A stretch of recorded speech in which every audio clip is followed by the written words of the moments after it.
I live is to worship. Ang sarap po na ang mga anak ng Diyos ay nasa church at yan po ay nagpupuri sa Panginoon.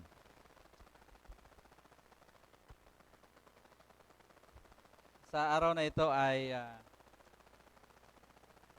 inisip ko kung anong anong topic o may topic pero hindi ko malaman kung anong talata ang gagamitin ko. Today is, we celebrated our Family Sunday, no? So, ayaw po muna yung manalangin bago tayo magsimula sa ating salita ng Diyos. Dakila naming Ama, sa oras na ito kami ay nagpupuri sa iyo. Salamat nga po sapagkat kami ay niligtas mo at inangkin mong anak sa kabila ng aming mga pagkakasala at pinatawad mo kami, Panginoon. Niligtas mo kami upang ikaw ay aming purihin at sambahin. Kaya narito kami, Panginoon, inaalay namin ang aming buhay sa iyo sa araw na ito. Tanggapin mo, Panginoon, ang aming mga pagpupuri sa iyo, ang aming pagsamba, ang aming buhay na inilaan at oras para sa iyo, Panginoon. Pagpalain mo rin ang amin pong pagsasaluhan na iyong salita. At pangunahan mo ako, Panginoon, ikaw po ang siyang mahayag sa umagang ito. Ito po ang aming samot dalangin sa pangalan ni Kristo na aming tagapagligtas. Amen. So, our topic for today is how to have a happy family. Ayan. So, paano nga ba tayo nakakaroon ng isang masayang pamilya?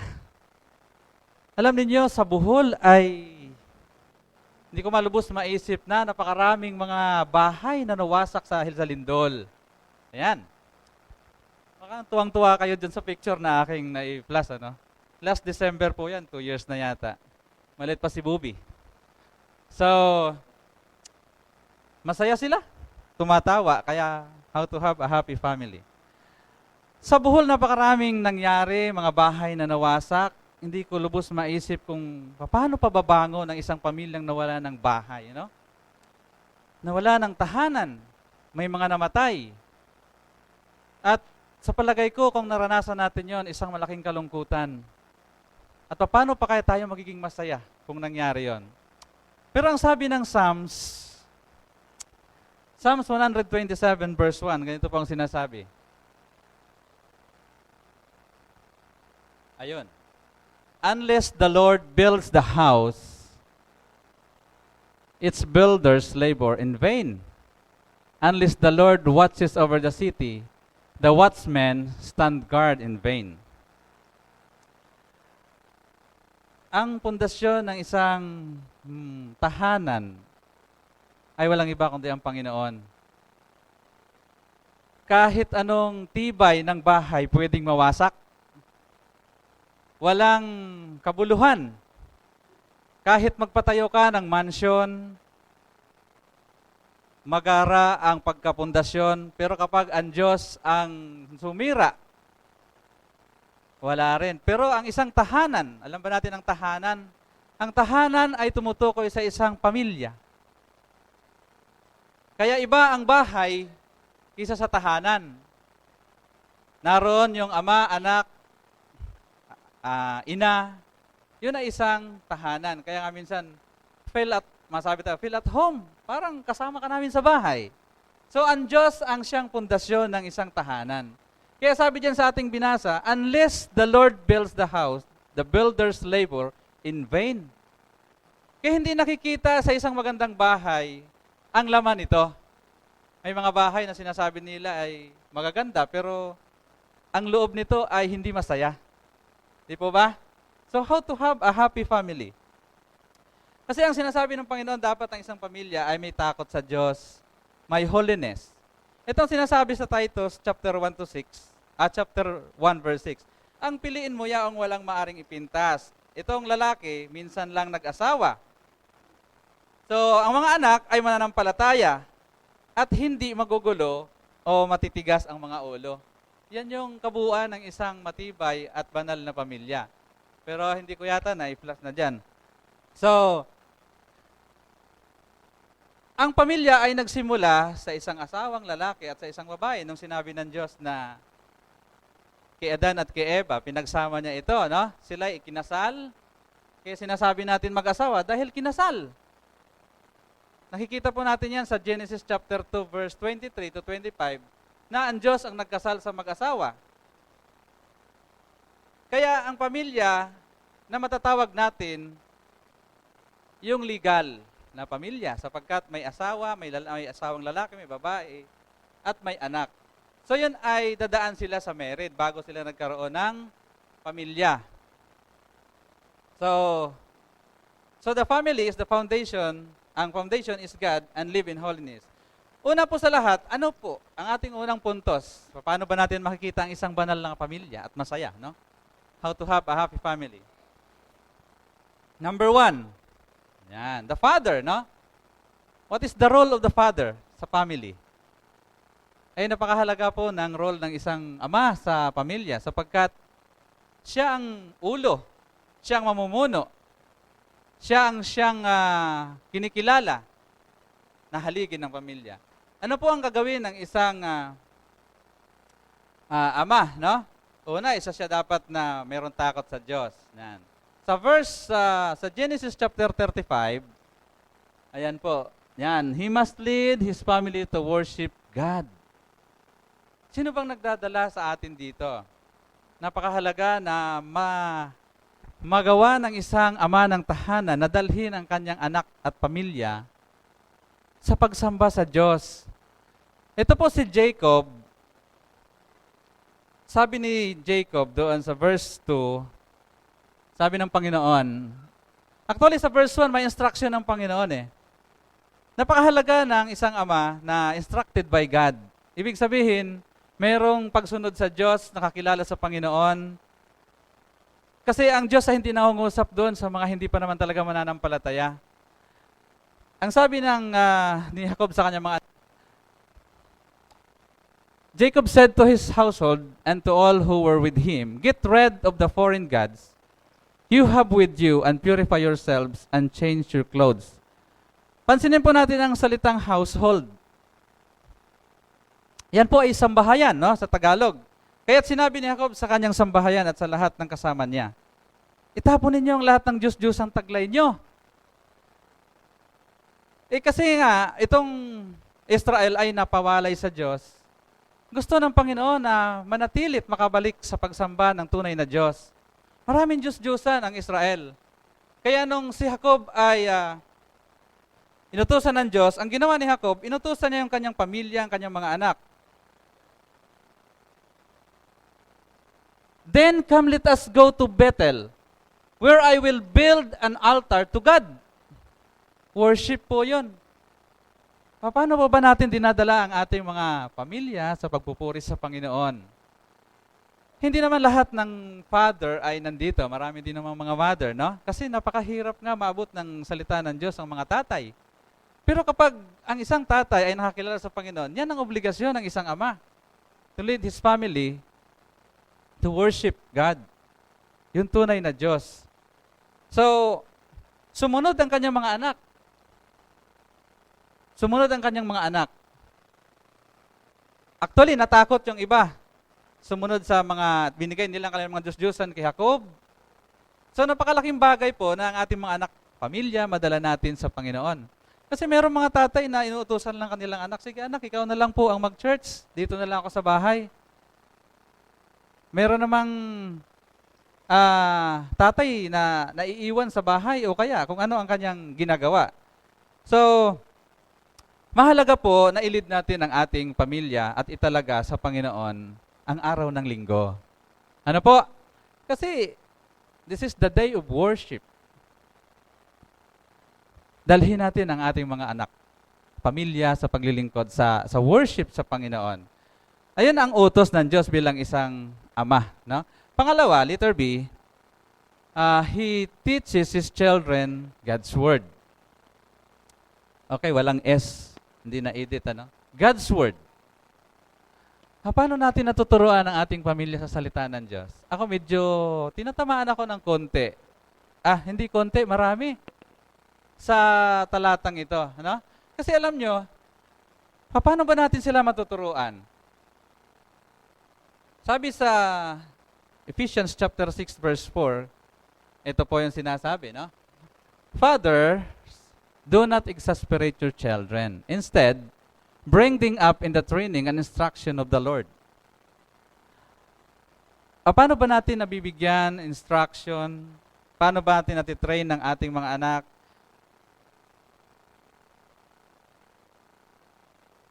Siguro pwede sa mga Bible studies. Ako, pwede kong sikapin na may Bible studies ng aking mga anak. Pag nagtitipon, matagal ko nang pinaplano, paminsan-minsan, ay nakakapagturo ako, pero bahagya. Kapag mayroon lang siyang ginawang pagkakamali, saka ko siya tuturuan ng salita ng Diyos. Pero, naisip ko na dapat maging regular ang pagtuturo sa mga anak.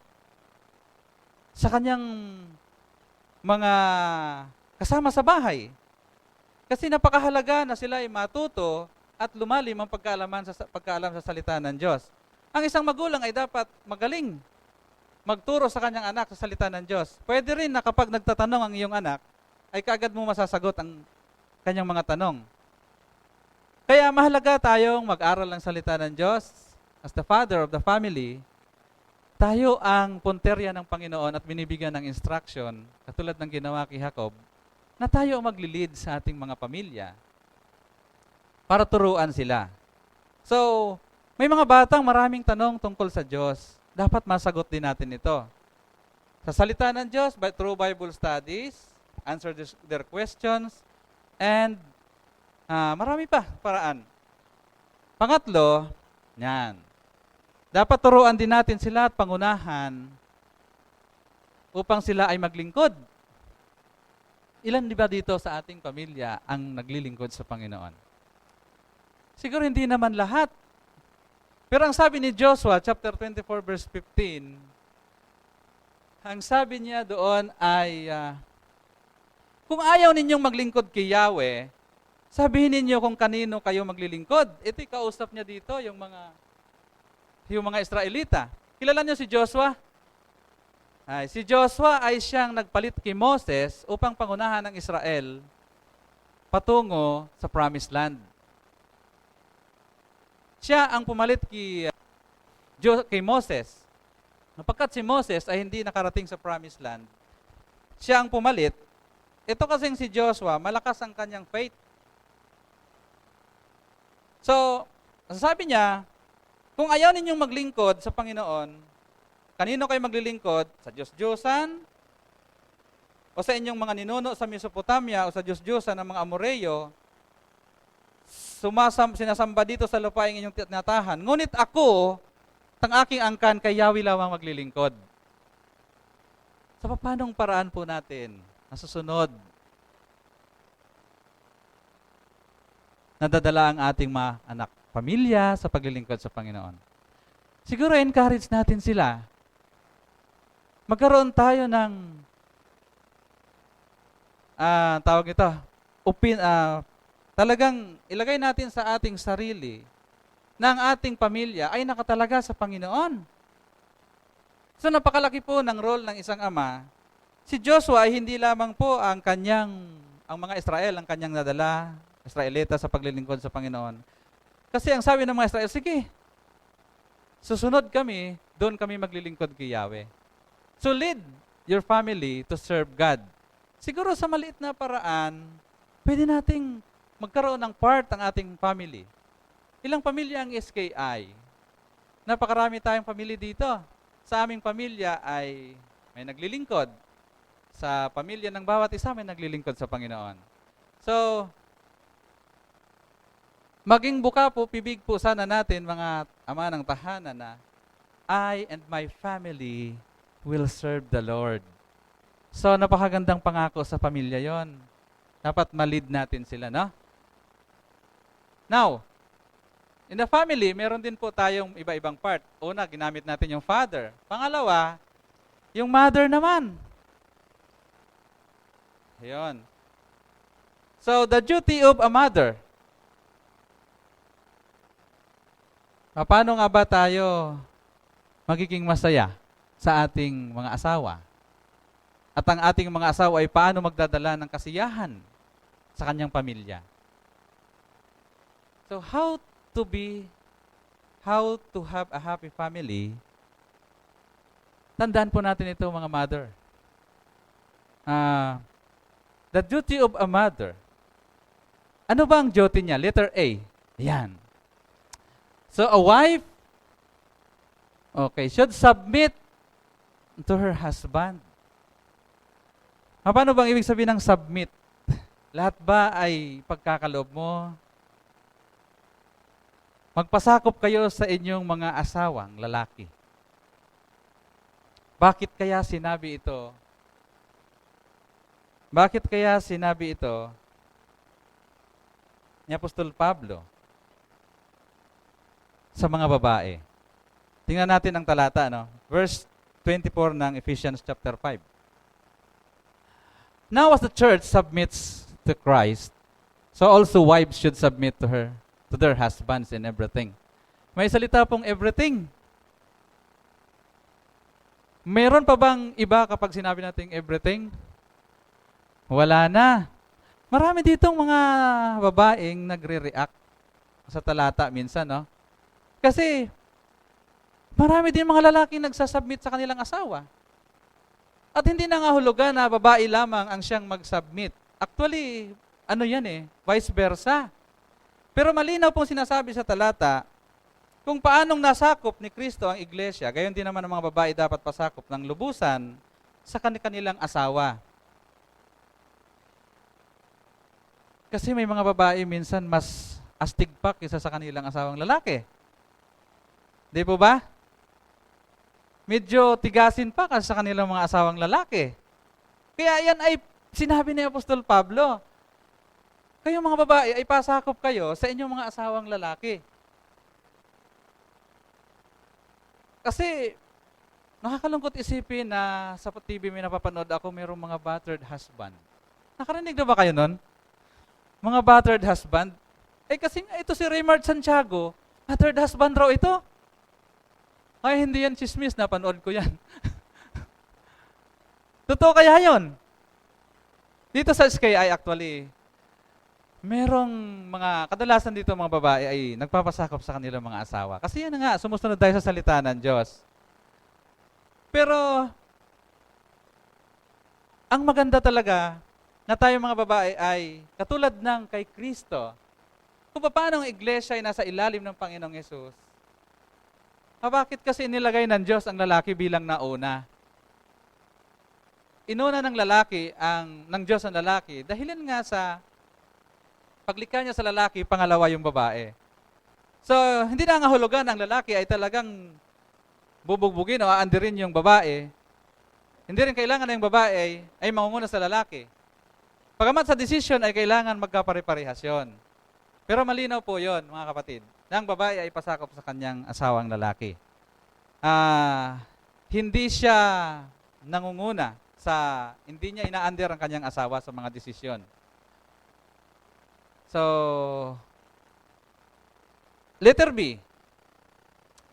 Hindi ko kasyadong hahabaan, Be a good example to non-Christian husband. Ayan. Hindi po natin maiwasan na may mga kababaihan na nauna nakakilala sa Panginoon. Kasi sabi ko nga, mas madaling sharean ang isang babae kaysa sa lalaki. Bakit? Sapagkat ang mga lalaki ay minsan sarado sila sa salita ng Diyos dahilan sa ayaw nilang magbago muna. Kaya ang mga babae ay madali pong makumbinsi pagdating sa Panginoon. Dun sa Bible study namin sa San Francisco, wala pa kami doon attendance ng lalaki. Lahat ay nanay. Kasama yung nilang mga anak. Siguro nasa minsan 10 to 15 ang uma-attend. Wala pa kaming attendance ng isang tatay. So, yan po ay malinaw na madalas sa mga babae ay una nakakilala sa Panginoon. Paano nga po ba natin may apply ang maging isang mabuting ehemplo sa isang asawang hindi nakakilala sa Panginoon? Tingnan po natin ang talata.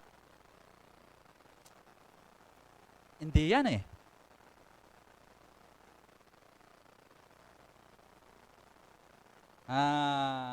Ano nakalagay sa talata? 1 Peter 3.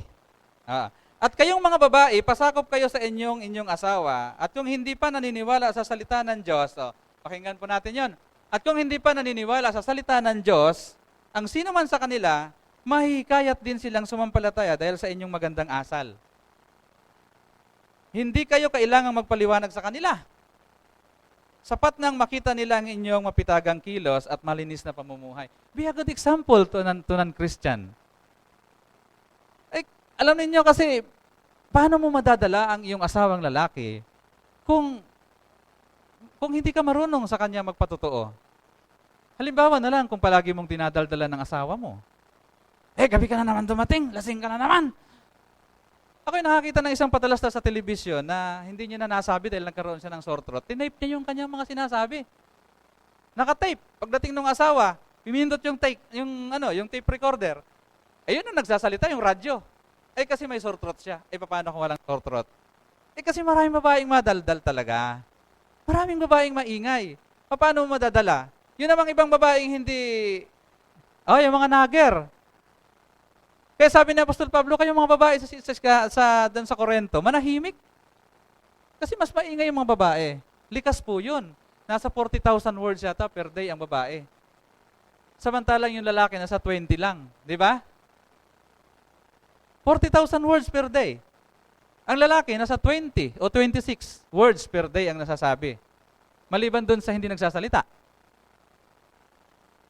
So likas po yun sa babae, maingay. Kaya, be a good example to non-Christian husband. Kasi kung ikaw ay matalak ng matalak sa asawa mo, ay mahirap yun. Tingnan na yung sinasabi sa Proverbs.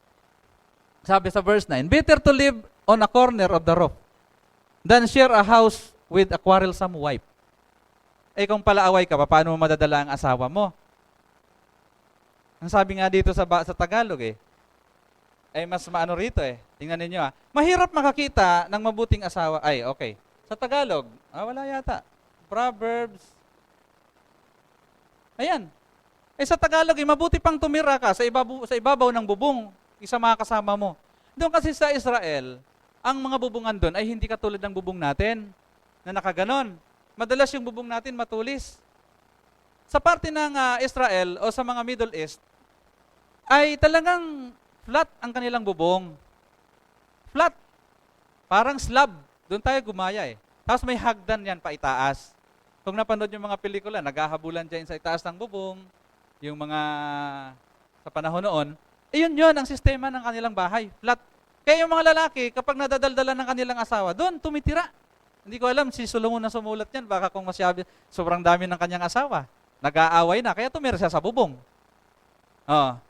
So, ingatan po natin na tayo ay maging hindi mabuting patutuo sa ating mga asawa. Kasi yung talatang yan, baka maging memory verse po yan ng inyong mga asawang lalaki. Paano kung memory verse na nila yan? Better to live on a corner of the roof than to share a house with a quarrelsome wife. Sige, pag tayo sa unahan, tawagin memory verse mo. Ayan ang memory verse. Hindi maganda. Ang asawa kasi blessing. Ang asawang babae ay blessing. Pagpapala ng Panginoon yan. Ayan sa 22. Sa Proverbs 18:22. He who finds a wife finds what is good and receives favor from the Lord. Dapat ang asawang babae ay blessing. Kaya doon sa mga mag-aasawa pa lang, nagpaplanong mag-aasawa, yan. Pagpapala ang asawa. Kaya mamimili tayong mabuti ng ating mga pangasawa. Blessing ang ating mga asawang babae. Kaya, yan ay panindigan natin, mga mga kababaihan. Ay talagang tayo maging pagpapala sa ating mga asawang lalaki. Huwag tayong maging maingay. Kasi, favor. Malinaw yan Kapag nakatagpo ka ng isang mabuting asawa, nakatagpo ka ng favor sa Panginoon. Kaya napakagandang ang mga babae ay maging blessing sa kanilang mga asawa. Kumusta po tayo? Tayong mga lalaki. Sige, taas yung inyong kamay. Sino ba pagpapala ba ang inyong asawa? Yun. Ako'y naniniwala ako na ang aking may bahay ay pagpapala sa akin. Alam nyo kasi hindi pa ako nakakilala sa Panginoon nung panahon na yon. Baka maiyak si Mrs. Hindi pa ako nakakilala sa Panginoon. Talagang sakit sa ulo. Sakit ako sa ulo. At alam ginagawa niya, alam nyo? Kahit sa kabila ng aking pagiging barumbado, uwi akong lasing, ay nililiguan pa ako niyan. Inaalis yung aking suka. Inaalis yung aking suka. Wala akong nakitang pagbabago. Wala akong nakitang sasabihin niya, ay, ang gulo-gulo mo, lasinggero ka. Ay, isang pagpapala. Sapagkat, paano mo madadala ang iyong asawa? Kaya, wala siyang nasabi sa akin na kahit ano, doon na-convict ang aking heart. Doon ako hinipo ng Panginoon.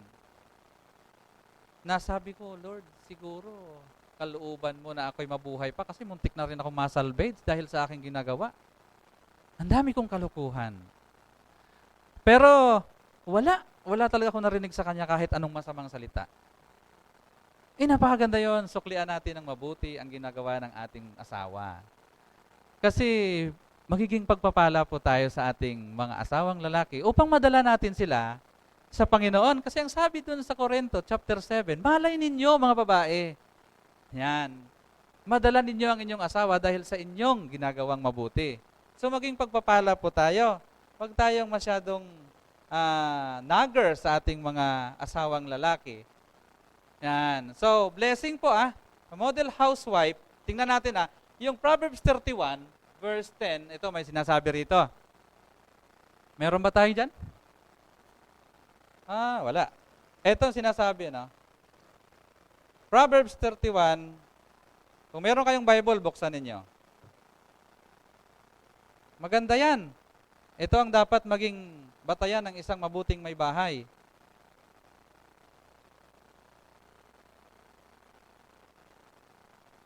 Yan, sandali lang. So, nabala tayo ng konti. Pero mapakinabangan po natin ito mga kapatid.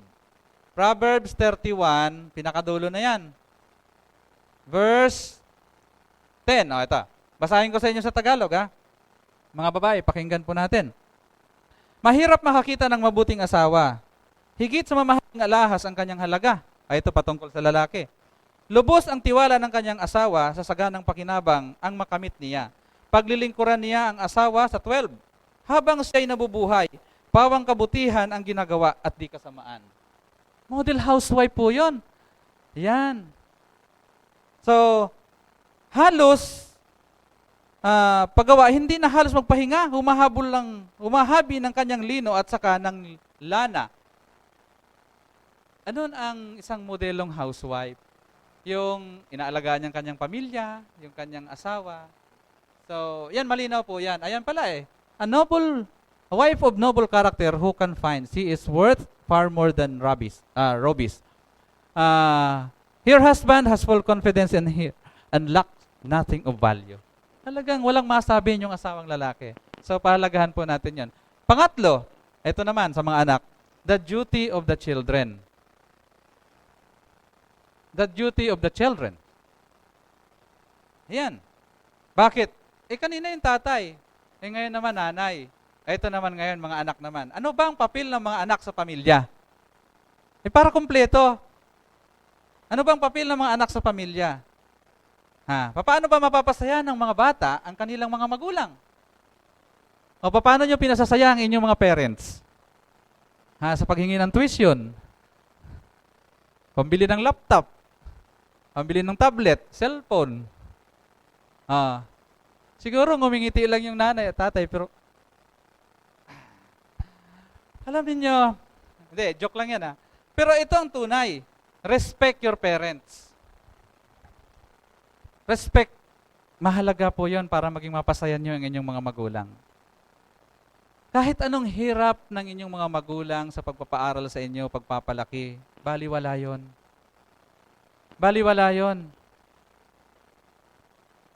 Pero kung hindi na ninyo nirerespeto ang inyong mga magulang, yun ang mahirap.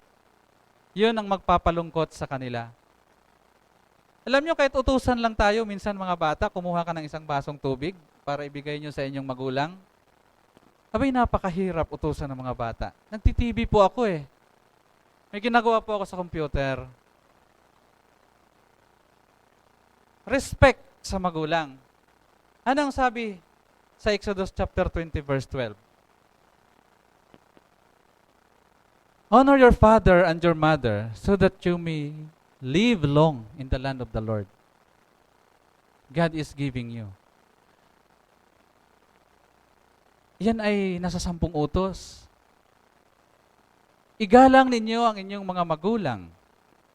At merong kasamang pangako. Mahahaba ang iyong buhay. Pero kung hindi ninyo ginagalang ang inyong mga magulang, sila ang hindi ahaba ang buhay. Oh. Ahaba ang buhay nyo, pero yung mga magulang mo, pag hindi mo ginagalang, iiksi ang buhay. Ang hinihingi ng parent, mga kapatid, mga kabataan, ay talagang respeto. Labagin mo na ang lahat, pero ang respeto ay hindi mo malabag. Hindi mo dapat alisin yon.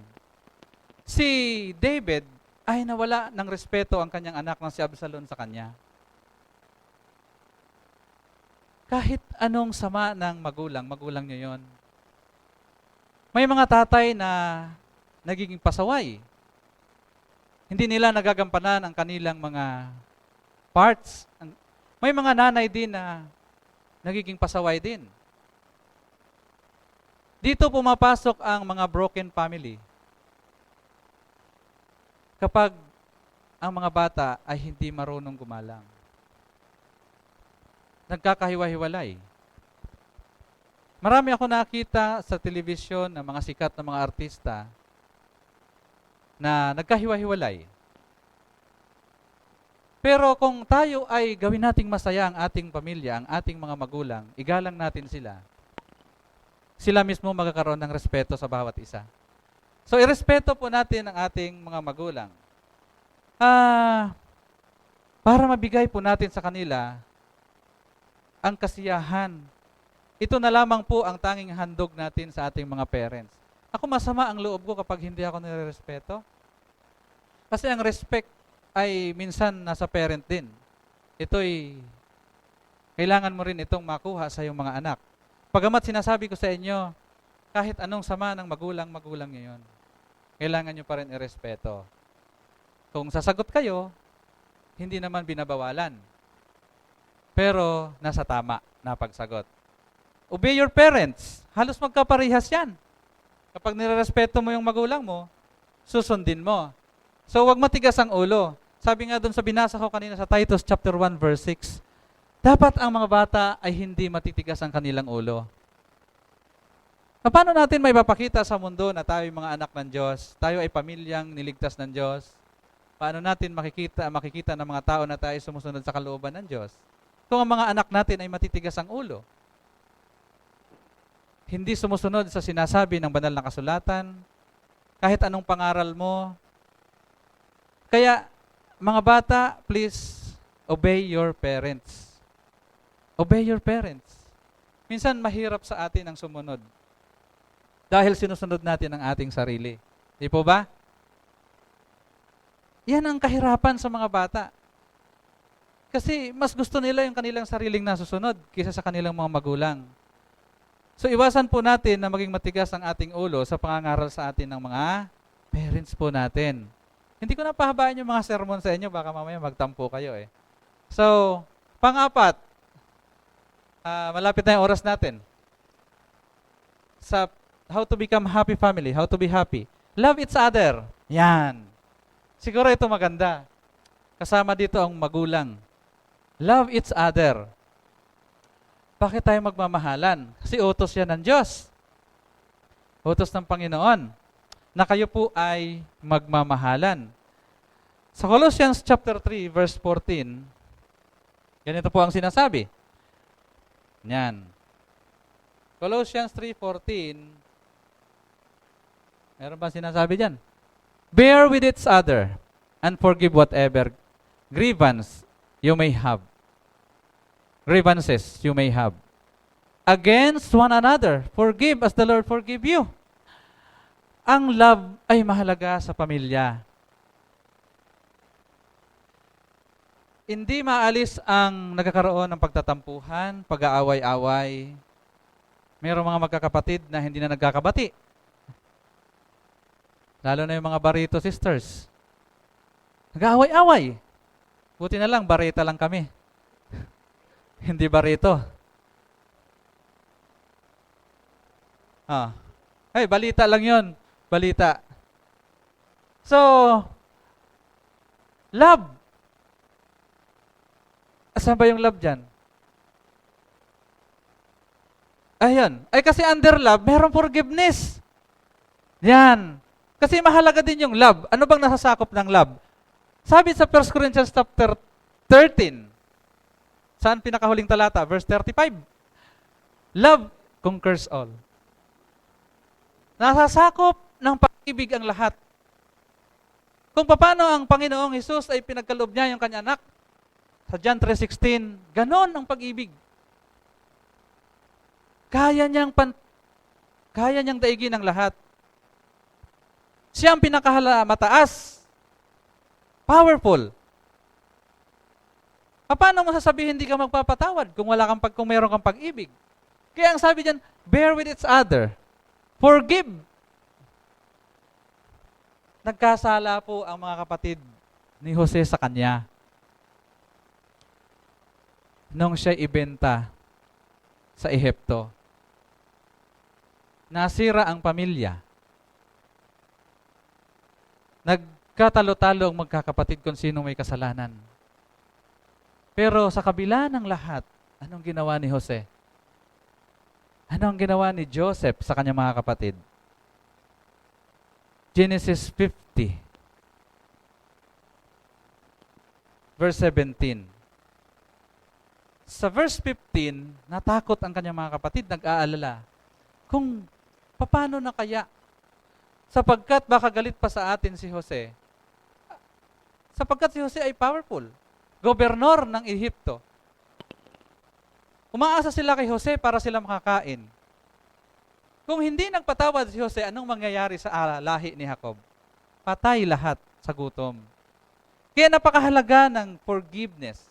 Ang sabi diyan, sa 17, nakikiusap ako na patawarin mo na ang iyong mga kapatid. Ito'y pinasulat nila papunta kay Jose. Nagpadala sila ng mensahero. Ginawa nila sa iyo, kaya naman ngayon, namamanhik kami sa iyo na patawarin mo na kami alang-alang sa Diyos na ating Ama. Alang-alang sa Diyos. Kapag tayo ba nagkasala ang ating mga kapatid sa atin, sinasabi ba natin patatawarin kita alang-alang sa Diyos? Binibigyan ba nating daan ang Panginoon sa ating buhay para magpatawad?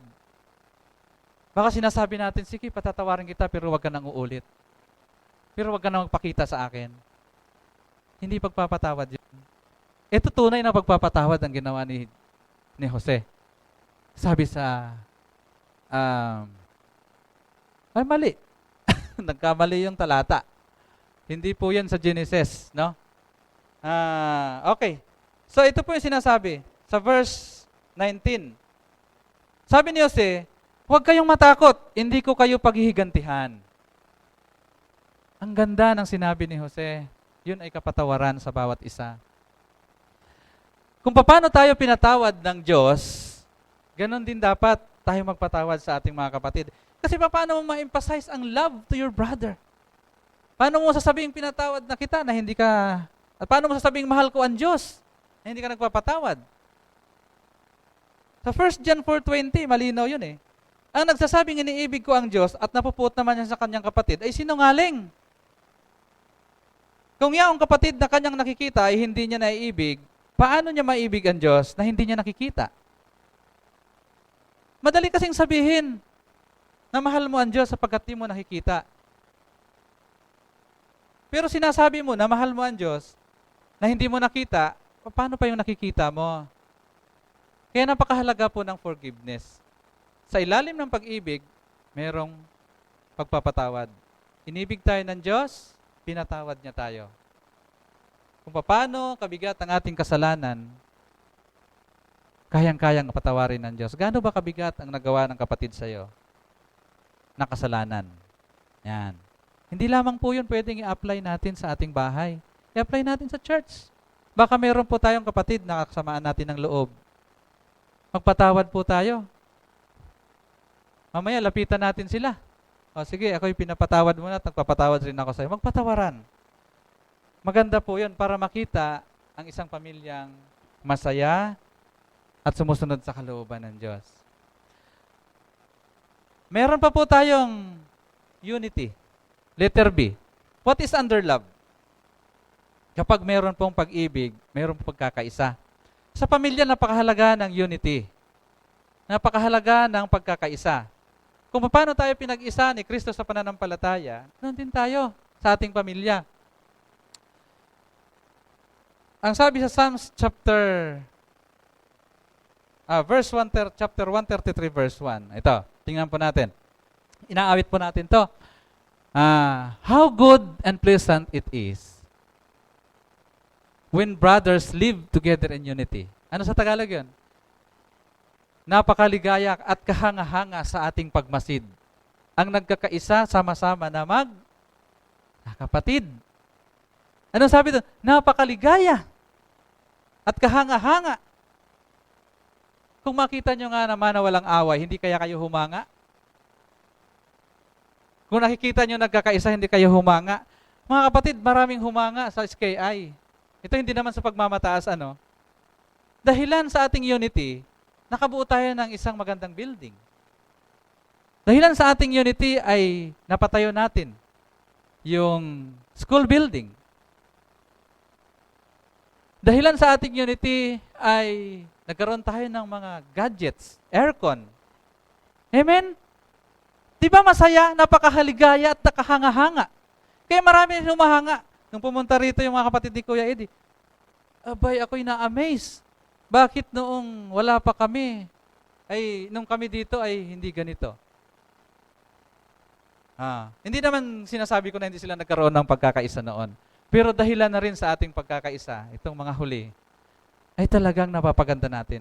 Kaya maging sa ating tahanan, magkaroon ng unity, ay magiging maganda at masaya ang pamilya.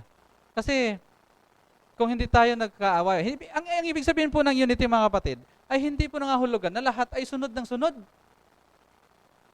Mayroon din namang nagkakaroon ng argument. Halimbawa, kami sa council, nagkakaroon kami ng unity sa huling desisyon. Pero meron kaming mga arguments na pinalalabas. Pero sa bandang huli, ay nagiging maayos. Ang isang example dyan ay yung gitara. Di ba yung kwerdas ng gitara may 1, 2, 3, 4, 5, 6? Ano ang tunog ng 1? Iba yon. Yung 2, iba yon. Yung 3, iba.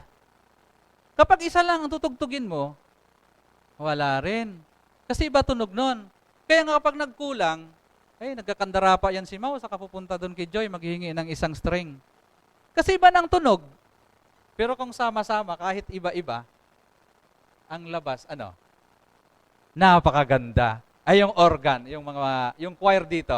Alam nyo, nagtitrain dito para sa concert, nagpa-practice sila. Pinakikinggan ko, may soprano, may alto, may may tenor. Pero kapag pinakinggan mo na, maganda. Yun ang unity. Di po ba? Yan, iba-iba. Pero nagkakaisa. Iba-iba ang ugali natin sa pamilya. Dito sa church, iba-iba ang ugali natin. Pero kapag pinagsama-sama mo yung ugali na yon, nagkakasundo-sundo, ay parang gitara yon. Maganda ang kalalabasan. So, paano po? Ayan. Kumusta po ang ating buhay sa ating pamilya? Masaya ba tayo? Meron ba tayong unity? Nagmamahalan ba? O yung mga bahay-bahay? Kumusta? Ginagampanan ba ang papel, yung mga tatay? So, gawin po natin yon para tayo makabuo ng isang masayang pamilya. Pagpalain po kayo ng Panginoon. Yan. Tumayo po tayong lahat. Tayo po'y aawit. Ako na rin magpapaawit. At habang po inaawit natin ito, ako'y may request sa inyo. Lapitan ninyo ang inyong mga mahal sa buhay, ang inyong mga kamag-anak, ang inyong kapatid, ang inyong asawa. Lapitan po natin sila. Halikan po natin sila. Ihag. Yan ang maganda, no? Para makita natin ang ating pamilya ay kasi kung nagtatampuhan, malayo naman kayo sa isa't isa, hindi natin ma-feel yung pag-ibig. Sige, lapitan ninyo, magtipon-tipon ng bawat pamilya. Tapos sila po, yung walang pamilya, Yakapin nyo yung sarili. So, yan. Oh, okay. So, magmahalan po tayo. Yan.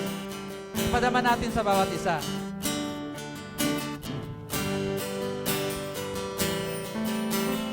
Amin pa natin ito.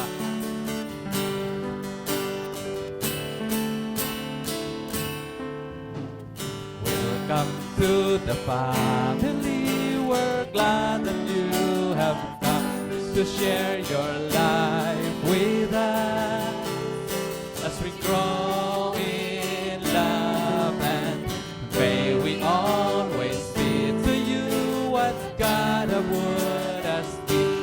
Family always there to be strong and to lean on. May we learn to love each other more in this new day. May words of love be on our lips and everything we say. May your spirit fill our hearts and teach us how to pray,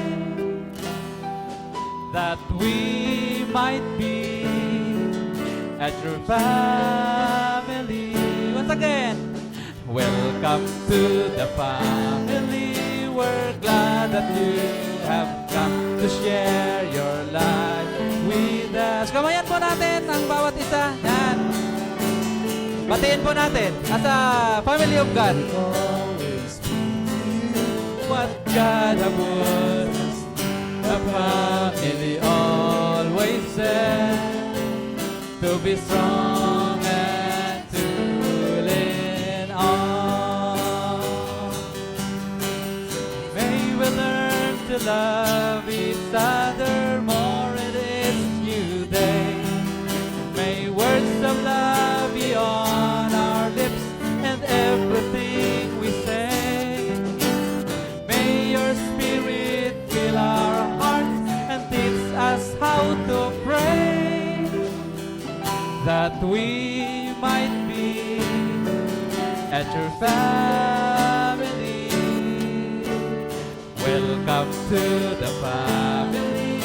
We're glad that you have come to share your life with us as we grow in. Balik na po tayo. And may we always be to you what God would have us be. A family always there to be strong and to lean on. To be strong. To be strong and to lean on. To be strong and to lean on. Purihin po ang Panginoon.